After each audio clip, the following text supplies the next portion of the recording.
नमस्कार दोस्तों, मैं हूं राजीव और आप देख रहे हैं झारखंड अपडेट। दोस्तों चलिए शुरू कर लेते हैं आज के इस सेशन को। दोस्तों आज का यह सेशन 7 जुलाई 2024 का सेशन झारखंड करंट अफेयर्स से रिलेटेड है। इस पूरे सेशन में हम लोग झारखंड से रिलेटेड करंट अफेयर्स के इम्पॉर्टेंट प्रश्नों को देखेंगे और वो भी देखेंगे व्याख्या के साथ। इसके अलावा ऑनलाइनर्स के फॉर्म में हम लोग कुछ प्रश्नों को रिवाइज भी करेंगे, जैसा कि हर दिन हम लोग रिवीजन करते हैं, और अभ्यास प्रश्न भी होगा सेशन के अंत में आपके लिए, जिसका जवाब आप कमेंट में कर सकते हैं, जिसे हम लोग नेक्स्ट सेशन में डिटेल में देखने वाले हैं। दोस्तों इसका पीडीएफ मैं आपको अवेलेबल करा दूंगा टेलीग्राम चैनल पे। आपने ज्वाइन किया है तो ठीक, वरना आपको डिस्क्रिप्शन में लिंक मिल जाएगा, आप उसे ज्वाइन कर सकते हैं, जहां से आप पीडीएफ इस सेशन का अवेल कर सकते हैं। तो आइए शुरुआत कर लेते हैं इस सेशन को। और सेशन की शुरुआत जैसा कि हर दिन करते हैं पिछले वीडियो के अभ्यास प्रश्न से, और यह प्रश्न था, हाल ही में चर्चा में रही रिमझिम कुमारी किस खेल से जुड़ी खिलाड़ी है। प्रश्न है option A volleyball, option B handball, option C football अथवा ऑप्शन डी रोल बॉल। दोस्तों आपको बता दें कि रिमझिम कुमारी हैंडबॉल से जुड़ी एक प्रसिद्ध खिलाड़ी है जो झारखंड से है। आइए इनके बारे में हम लोग जानते हैं। आपको बता दें कि रिमझिम कुमारी झारखंड की हैंडबॉल प्लेयर है।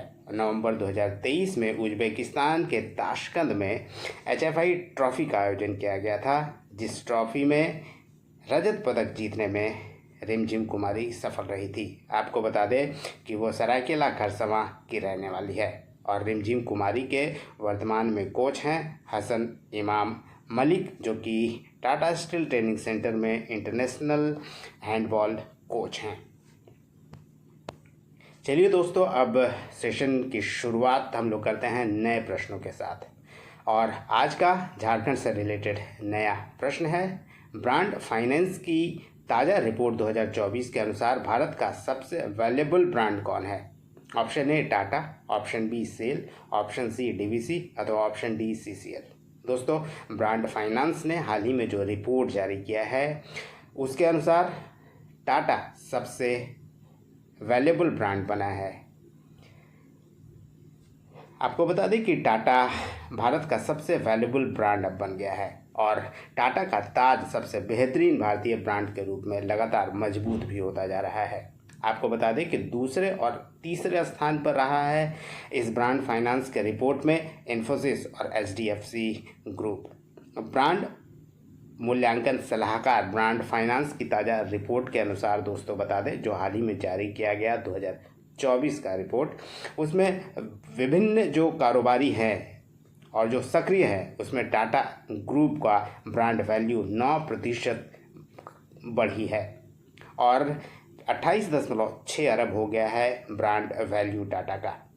और टाटा ग्रुप ऐसा पहला भारतीय ब्रांड है जो अब 30 अरब डॉलर ब्रांड मूल्यांकन को हासिल करने के करीब पहुंच रहा है।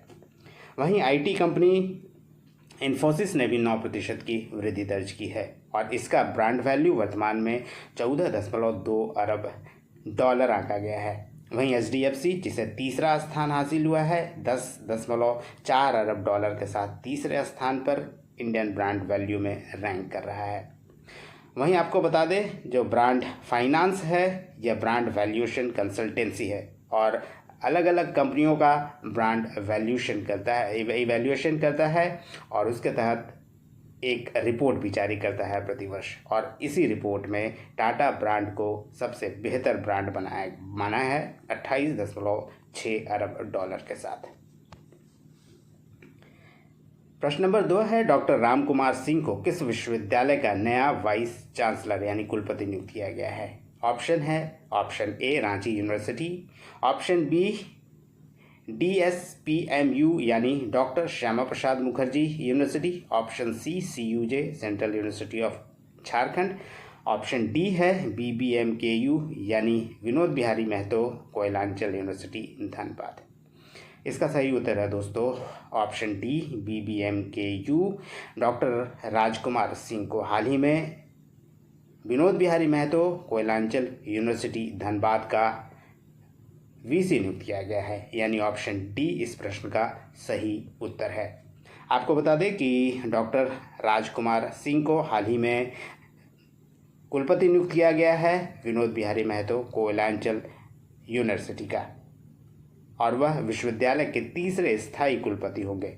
3 वर्षों के लिए उन्हें नियुक्त किया गया है। आपको बता दें कि अभी BBMKU के प्रति कुलपति जो प्रोफेसर पवन कुमार पोद्दार विश्वविद्यालय के प्रभारी कुलपति के स्थान पर नियुक्त किया गया है डॉक्टर राम कुमार सिंह को। राम कुमार सिंह के बारे में दोस्तों आपको बता दें कि डॉक्टर प्रोफेसर राम कुमार सिंह वर्तमान में बनारस हिंदू यूनिवर्सिटी में एग्रीकल्चर विभाग में एग्रोनॉमी के प्रोफेसर हैं और डॉक्टर राम कुमार सिंह कृषि वैज्ञानिक हैं। उन्होंने कृषि विज्ञान के क्षेत्र में जल संसाधन यानी वाटर रिसोर्सेज को लेकर विशेषज्ञता हासिल की हुई है। वहीं विनोद बिहारी महतो कोयलांचल यूनिवर्सिटी के बारे में आपको बता दें कि यह धनबाद में स्थित है। विनोद बिहारी महतो कोयलांचल विश्वविद्यालय और 2017 में इसकी स्थापना हुई थी। झारखंड सरकार की 23 मार्च 2017 की अधिसूचना के द्वारा इसे अस्तित्व में लाया गया था। विश्वविद्यालय परिषद की आधारशिला रखी गई थी 13 नवंबर 2017 को तत्कालीन मुख्यमंत्री श्री रघुवर दास के द्वारा। वहीं इस विश्वविद्यालय यानी विनोद बिहारी महतो कोयलांचल विश्वविद्यालय का हेडक्वार्टर है धनबाद, और धनबाद के अलावा बोकारो जिले के अधिकतर जो कॉलेजेस है या कह सकते हैं धनबाद और बोकारो जिले के कॉलेजेस का संबंध इसी यूनिवर्सिटी यानी विनोद बिहारी महतो कोयलांचल विश्वविद्यालय से है। नेक्स्ट प्रश्न है, नीट पेपर लीक विवाद में झारखंड का ओएसिस स्कूल काफ़ी चर्चा में है, यह किस जिले में स्थित है? ऑप्शन है option A Bokaro, option B Hazaribagh, option C Koderma अथवा ऑप्शन डी पूर्वी सिंहभूम। दोस्तों ओएसिस स्कूल हजारीबाग में स्थित है जो काफ़ी चर्चा में रहा है नीट पेपर लीक विवाद के मामले में, यानी ऑप्शन बी इसका सही उत्तर है। आपको बता दें कि हाल ही में नीट पेपर लीक हुआ था। इस विवाद में केस दर्ज करने के बाद हजारीबाग के ओएसिस स्कूल के प्रिंसिपल एहसानुल हक और वाइस प्रिंसिपल इम्तियाज आलम को कथित पेपर लीक में उनकी संदिग्ध भूमिका के आरोप में गिरफ्तार किया गया था। आलम नेशनल टेस्टिंग एजेंसी यानी NTA द्वारा आयोजित नीट परीक्षा के लिए हजारीबाग जिला के ऑब्जर्वर भी थे, और गुजरात की टीम CBI की टीम गोधरा, खेड़ा, अहमदाबाद, आनंद और 7 अलग अलग जगहों पर छापेमारी की, और गोधरा पुलिस की FIR के आधार पर यहाँ पे भी यानी झारखंड के ओएसिस स्कूल में छापा मारा गया था। NTA यानी नेशनल टेस्टिंग एजेंसी ने 18 जून 2024 को जो आयोजित हुई थी UGC नीट परीक्षा, इसके अलावा दोस्तों आपको बता दें UGC नेट परीक्षा जो आयोजित हुई थी 19 जून 2024 को, उसे भी कैंसिल कर दिया गया है नीट पेपर लीक के कुछ दिनों के बाद ही। और कथित पेपर लीक के इनपुट प्राप्त करने के बाद शिक्षा मंत्रालय ने UGC नेट परीक्षा भी रद्द कर दी।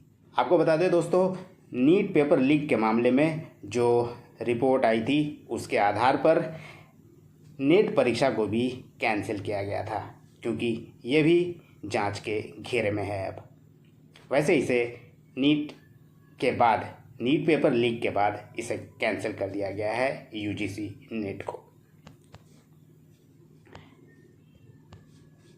चलिए दोस्तों अब देखते हैं अगले प्रश्न को, और प्रश्न नंबर 4 है, संगीत नाटक अकादमी पुरस्कार 2023 से किसे हाल ही में सम्मानित किया गया है? Option A Brajendra Patnaik, option B Shashadhar Acharya, option C Parikshit Mahato अथवा ऑप्शन डी उपरोक्त सभी। दोस्तों संगीत नाटक अकादमी पुरस्कार 2023 परीक्षित साहनी को दिया गया है जो कि बोकारो के हैं। आपको बता दें कि छऊ नृत्य के प्रसिद्ध कलाकार हैं परीक्षित महतो, और झारखंड के परीक्षित महतो को संगीत नाटक अकादमी पुरस्कार 2023 से सम्मानित किया गया। वे बोकारो चंदन क्यारी प्रखंड के खेड़ाबेड़ा गांव के रहने वाले हैं, और छऊ नृत्य के विकास और प्रसार के लिए परीक्षित महतो को पुरस्कृत किया गया है संगीत नाटक अकादमी पुरस्कार 2023 से। विज्ञान भवन दिल्ली में राष्ट्रपति द्रौपदी मुर्मू के द्वारा मार्च 2024 में उन्हें सम्मानित किया गया था। नेक्स्ट प्रश्न है, प्रसिद्ध साहित्यकार शिवनाथ प्रामाणिक जिनका निधन 27 फरवरी 2024 को हुआ, किस भाषा के प्रसिद्ध साहित्यकार थे? Option A Santhali, option B Hindi, option C Nagpuri अथवा ऑप्शन डी खोरठा। दोस्तों इसका सही उत्तर है ऑप्शन डी, खोरठा के वे प्रसिद्ध साहित्यकार थे जिनका निधन हो गया। खोरठा भाषा साहित्य स्तंभ और साहित्यकार शिवनाथ प्रामाणिक का 75 वर्ष की उम्र में 27 फरवरी 2024 में निधन हो गया। उनका निधन बोकारो में हुआ है और खोरठा को स्थापित और विकसित करने में उनका अहम योगदान रहा है। उनकी पहली पुस्तक रूसल पुटुस 1985 में प्रकाशित हुई थी और इसका एक काव्य चल डहरे चल रहे डहर बनाए चल रहे काफ़ी चर्चित रहा था। 1998 में इनकी चर्चित खोरठा काव्य संकलन तातल और हेमाल भी प्रकाशित हुई थी और 2004 में इनकी एक और पुस्तक सामने आई, खोरठा लोक साहित्य, जो काफ़ी प्रचलित है और ख़ासकर उन लोगों के लिए जो सिविल सेवा की तैयारी करते हैं झारखंड में। 2004 में इनकी जो ये पुस्तक आई थी खोरठा लोक साहित्य, इसका मूल आलेख तो हिंदी में है, लेकिन यह पुस्तक सिविल सेवा की तैयारी करने वाले प्रतियोगी छात्रों के लिए काफ़ी उपयोगी साबित हुआ है। 2012 में प्रकाशित खोरठा का प्रथम मौलिक महाकाव्य मैच गंधा से भी इन्हें काफ़ी ख्याति मिली थी खोरठा साहित्य के फील्ड में। चलिए दोस्तों अब आगे बढ़ते हैं और देखते हैं वन लाइनर्स के फॉर्म में कुछ रिवीजन के प्रश्नों को। प्रश्न है पहला, छात्र नेता से राजनेता बने किस व्यक्ति ने नई राजनीतिक पार्टी झारखंडी भाषा खतियान संघर्ष समिति का गठन किया है? दोस्तों ये यंग लीडर हैं जयराम महतो, जिन्हें टाइगर के नाम से भी पुकारा जाता है। प्रश्न नंबर 2 है, रवि सिन्हा को भारत की खुफिया एजेंसी रॉ यानी रिसर्च एंड एनालिसिस विंग का नया चीफ नियुक्त किया गया है। झारखंड के वे किस जिले से संबंध रखते हैं? इसका उत्तर है धनबाद से उनका गहरा नाता रहा है। झारखंड सरकार द्वारा शुरू हो रही Sikatia mega lift irrigation scheme का लाभ कितने प्रखंडों को मिलेगा? दोस्तों आपको बता दें कि ये 4 प्रखंडों को लाभ देगा, ये देवघर जिले के आसपास के। झारखंड में कुल केंद्रीय जेलों की संख्या कितनी है? दोस्तों वर्तमान में झारखंड में कुल सेंट्रल जेलों की संख्या 7 है। 7 जुलाई 2023 को दामोदर वैली कॉरपोरेशन के कितने वर्ष पूरे हो गए? दोस्तों 75 वर्ष पूरे हो गए हैं डीवीसी के 7 जुलाई 2023 को। एएसआई यानी आर्कियोलॉजिकल सर्वे ऑफ इंडिया ने झारखंड के किस प्रसिद्ध स्थल को जून 2023 में राष्ट्रीय धरोहर घोषित करने से मना कर दिया था? यह धरोहर है दोस्तों ब्रह्म मंदिर, जो कि टैगोर हिल रांची में स्थित है। आइए और कुछ प्रश्नों को देख लेते हैं। The people's leader Vivekananda Jha द्वारा लिखित पुस्तक किसके जीवन पर आधारित है? दोस्तों सरयू राय, जो कि प्रसिद्ध राजनेता हैं झारखंड के, उन पर आधारित है द पीपल्स लीडर। वर्तमान में सरयू राय पूर्वी जमशेदपुर से विधायक है और सरयू राय ने ही रघुवर दास को हराया था, जो कि पूर्व मुख्यमंत्री थे। झारखंड के गिरिडीह जिले के कुणाल वर्मा यूरोप के वियना में यूएनओ द्वारा आयोजित किस कॉन्फ्रेंस में भारत का प्रतिनिधित्व किया था? दोस्तों वियना में यूएनओ द्वारा आयोजित कॉन्फ्रेंस था वर्ल्ड न्यूक्लियर साइंटिफिक कॉन्फ्रेंस, जिसमें झारखंड के गिरिडीह के कुणाल वर्मा ने प्रतिनिधित्व किया था भारत की ओर से। झारखंड के किस उपन्यासकार को प्रेमचंद्र स्मृति कथा सम्मान से सम्मानित किया गया? यह है दोस्तों प्रसिद्ध साहित्यकार रणेंद्र, जो कि TRI ट्राइबल रिसर्च इंस्टीट्यूट के डायरेक्टर भी हैं और IAS भी रहे हैं। इन दिनों चर्चा में रहा कोडरमा मॉडल क्या है, जिसे झारखंड सरकार द्वारा पूरे राज्य में लागू किया जा रहा है? दोस्तों कोडरमा मॉडल एक प्रकार का शिक्षा मॉडल है। पूर्व अंतर्राष्ट्रीय खिलाड़ी जस्टिन केरकेट्टा, जिनका कुछ दिनों पहले निधन हो गया, वह किस खेल से संबंधित थे? जस्टिन केरकेट्टा हॉकी के प्रसिद्ध खिलाड़ी थे जिनका निधन हो गया और अंतर्राष्ट्रीय खिलाड़ी थे हॉकी के। ड्रॉप आउट बच्चों की स्कूल वापसी के लिए झारखंड में 16 जून से 15 जुलाई 2023 तक कौन सा अभियान चलाया गया था? दोस्तों 16 जून से 15 जुलाई 2023 तक back to school campaign Jharkhand में चलाया गया था, ताकि जो ड्रॉप आउट बच्चे हैं उसे वापस लाया जा सके स्कूलों में। दोस्तों आइए अब बारी है आज के अभ्यास प्रश्न की, और आपके लिए आज का यह अभ्यास प्रश्न है, निम्नलिखित में से किन 2 राज्यसभा सदस्यों के स्थान पर झारखंड से 2 नए राज्यसभा के लिए निर्विरोध निर्वाचित हुए हैं। ऑप्शन ए धीरज प्रसाद साहू और समीर उरांव, ऑप्शन बी दीपक प्रकाश और शिबू सोरेन, ऑप्शन सी महुआ माझी और आदित्य साहू, ऑप्शन डी संजय सेठ और अर्जुन मुंडा। यह है दोस्तों आज का अभ्यास प्रश्न। धन्यवाद दोस्तों, फिर मिलते हैं नेक्स्ट सेशन में। तब तक जुड़े रहिए, देखते रहिए झारखंड अपडेट, नए करंट अफेयर्स के लिए, नेशनल इंटरनेशनल और झारखंड करंट अफेयर्स के लिए। धन्यवाद दोस्तों, फिर मिलते हैं नेक्स्ट सेशन में किसी नए टॉपिक के साथ। धन्यवाद।